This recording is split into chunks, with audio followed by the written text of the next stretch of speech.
Wanita yang bernama Jenny ini menemukan sebuah album kuno di rumah lama. Tetapi semua orang di foto memejamkan mata.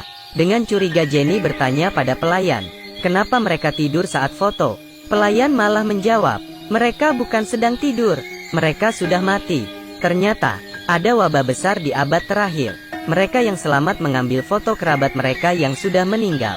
Supaya dikenang, Jenny sangat takut, langsung menyuruh pengurus rumah membakar album ini. Jenny membawa 2 anaknya, tinggal di rumah bangsawan selama 5 tahun. Suaminya pergi untuk berperang, dan kehilangan kabar. Tetapi suatu malam, terjadi sesuatu yang mengerikan. Semua pelayannya menghilang. Jenny langsung mengirimkan pemberitahuan perekrutan. Suatu pagi berkabut, 3 orang datang melamar. Wanita tua itu menjadi pelayan rumah, lelaki itu sebagai tukang kebun, dan gadis bisu sebagai pembantu. Ketiganya mengetahui bahwa nyonya rumah sedikit aneh. Pagi hari malah menutup jendela dengan tirai. Jenny menjelaskan, karena 2 anaknya memiliki penyakit, sangat alergi terhadap cahaya. Jika terkena sinar matahari, nyawanya akan bahaya. Tetapi pelayan melihat, 2 anak ini sangat sehat, sama sekali tidak ada tanda sakit. Apakah kalian adalah pembantu kami yang baru? Ya sayang, kakak memberitahu pelayan, di sini terjadi sesuatu yang mengerikan. Semua pelayan sebelumnya menghilang. Pelayan bertanya kenapa, kakak ragu-ragu, ibu sudah menggila. Tidak terjadi apa-apa. Ada, tidak ada. Tenang. Di saat kakak beradik ini bertengkar dihentikan ibunya. Dikatakan waktu belajar sudah tiba. Ibu menyuruh mereka kembali ke kamar mereka untuk belajar. Dia pergi ke ruang tamu. Di saat ini Jenny tiba-tiba mendengar suara tangisan anak kecil. Dia kira putranya takut gelap, langsung berlari ingin menghiburnya. Tetapi si adik tidak tahu apapun. Saya tidak menangis, saya sedang belajar. Jenny sangat curiga, apakah putrinya yang menangis? Dia pergi ke kamar putrinya lagi. Yang anehnya, putrinya juga baik-baik saja. Ibunya terus bertanya. Dengan tenang putrinya menjawab, bocah lelaki itu yang sedang menangis. Bocah lelaki mana? Billy. Putrinya juga berkata, Billy baru saja pindah kemari. Ayahnya adalah seorang pianis. Sekarang ada di ruang tamu. Perkataan ini, tentu saja ibunya tidak percaya, karena dirinya baru saja dari ruang tamu. Di sana tidak ada orang. Lagian rumah juga terkunci. Bagaimana mungkin orang lain masuk? Dia membalikan badan, dan terlihat, kunci sudah terbuka. Malam hari, kakak memanggil adiknya, dan berkata Billy datang lagi, juga membuka tirai. Adik sangat ketakutan, kakak tidak tahu bertengkar dengan siapa. Kalian jangan di kasurku. Ini kasur kami. Bukan, punyaku. Si adik menyuruh kakaknya untuk diam. Tetapi kakak malah terus berbicara. Billy, kamu coba sentuh adik saya, agar dia tahu kamu benar-benar ada. Jenny datang ketika mendengar suara, langsung memeluk putranya, dan memarahi putrinya. Keesokan hari, Jenny menghukum putrinya berdiri membaca kitab suci. Tetapi si kakak tidak mau mengaku kesalahan. Dia berkata bahwa dia tidak berbohong. Kenapa harus meminta ampun? Jenny sangat marah, ingin menenangkan hati dengan bordir. Tiba-tiba dari atas muncul suara, sampai lampu bergerak. Awalnya Jenny mengira ulah pembantu, tetapi ketika dia membalikan kepala, malah terlihat pembantu sedang berbicara di luar jendela. Jenny pun mengecek ke atas. Keributan sepertinya datang dari gudang. Dengan berani dia masuk, dan mendengar bisikan. Dia datang.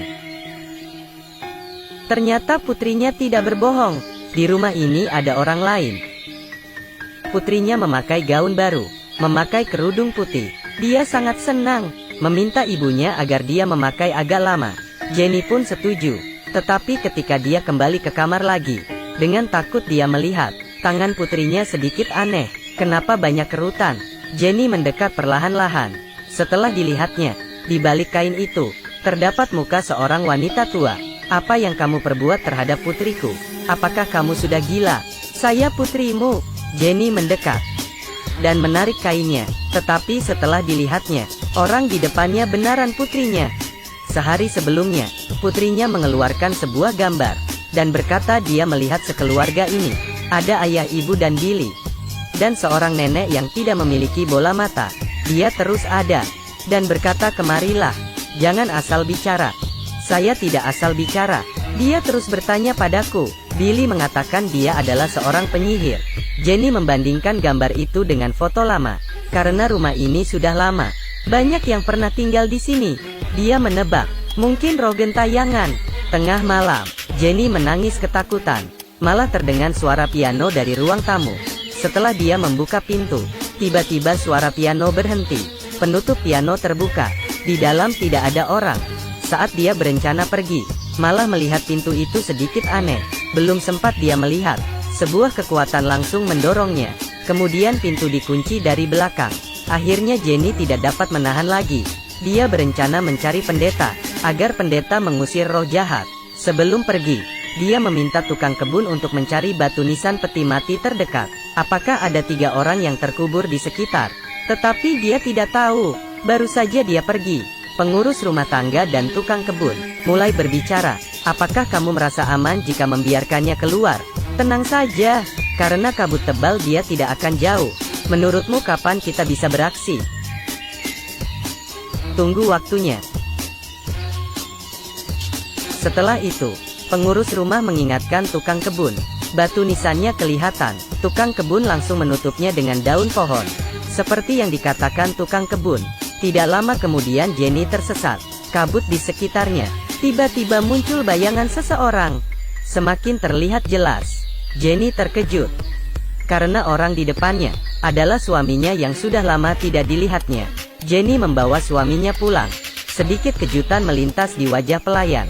Hal pertama yang dilakukan suami adalah melihat anak-anaknya. Dia mencium putrinya, memeluk putranya. Tetapi matanya malah tergenang air mata. Jenny menyuruhnya makan.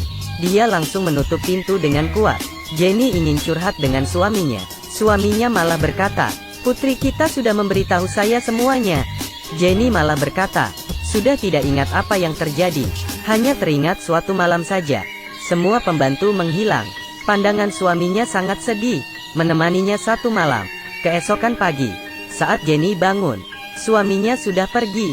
Belum sempat dia bersedih, sudah mendengar teriakan anak-anaknya.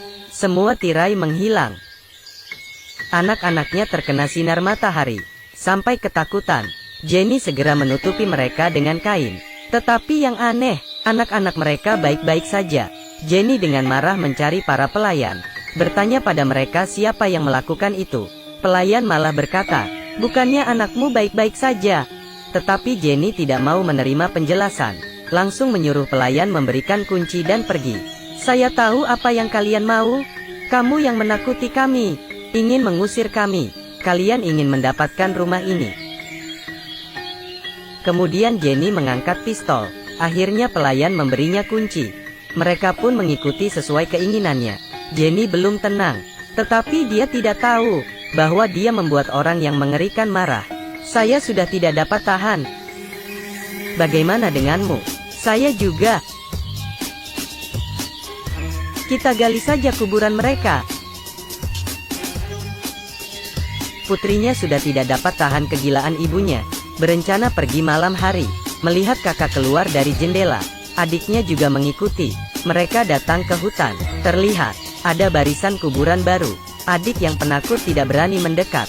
Kakak pergi sendiri. Nama di batu nisan itu membuatnya terkejut. Di saat ini juga, Jenny menemukan sebuah foto di bawah kasur.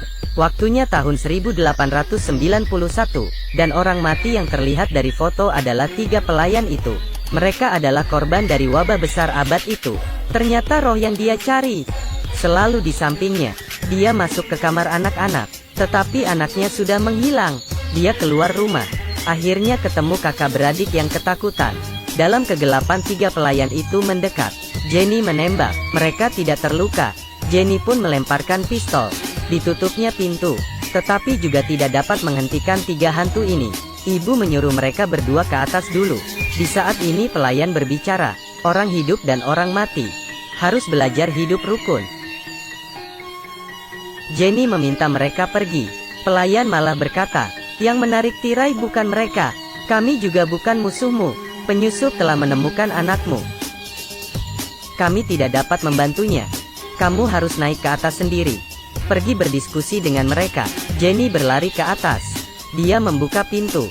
Terlihat orang yang dikatakan putrinya. dan yang duduk di tengah adalah nenek tua yang tidak memiliki bola mata itu. Di saat ini, putrinya berdiri di samping nenek tua. Nenek tua bertanya, "Apa yang dilakukan ibu kalian?" Hanya terlihat putrinya berbisik, "Bantal. Apakah dia membunuhmu dengan bantal?" "Dia tidak membunuh kami.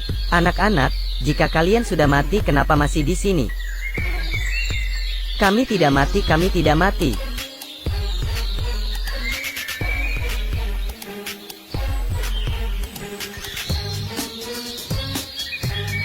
"Kami tidak mati, kami tidak mati." Wanita tua paranormal itu bangun, tidak tahu apa yang terjadi. Apa yang terjadi barusan? Mereka muncul. Apakah ketiganya muncul? Iya, satu ibu dan dua anak. Orang-orang di meja terus berdiskusi. Ibu yang tinggal di sini dahulu menggila, membunuh anak-anaknya dengan bantal, kemudian bunuh diri dengan pistol. Roh mereka tidak pergi. Kelihatannya rumah ini tidak dapat ditinggal lagi. Kebenaran akhirnya terungkap. Setelah tragedi malam itu, para pelayan pun pergi. Tetapi ibu dan anak ini tidak menyadari bahwa mereka sudah meninggal. Mereka terus tinggal di rumah ini sampai penghuni baru pindah kemari. Putrinya dapat melihat mereka. Dia berbicara dengan bocah lelaki yang bernama Billy itu, bahkan masuk ke tubuh wanita paranormal itu. Suaminya juga sudah meninggal di dalam perang. Rohnya kembali ke rumah. Malah terlihat anak-anaknya menjadi roh juga, sehingga dia sedih dan pergi lagi. Dan para pelayan itu dari awal sudah memberitahu nyonya mereka. Karena dia keras kepala jadi tidak ingin percaya. Akhirnya dia mengerti kebaikan pelayan itu. Orang hidup dan orang mati harus belajar hidup rukun. Film berakhir di sini. Meskipun alur cerita di depan agak biasa, tetapi akhirnya sangat luar biasa. Ternyata dia sendiri adalah hantu. Meskipun ini adalah film thriller yang menegangkan, akhirnya sangat mengharukan. Saat hidup anak-anak mereka sakit dan tidak dapat melihat terang. Setelah mati, akhirnya dapat menari di cahaya ruang tamu. Jika setelah meninggal dapat tetap bersama kerabat dan teman. Bukankah itu juga sebuah kebahagiaan lain?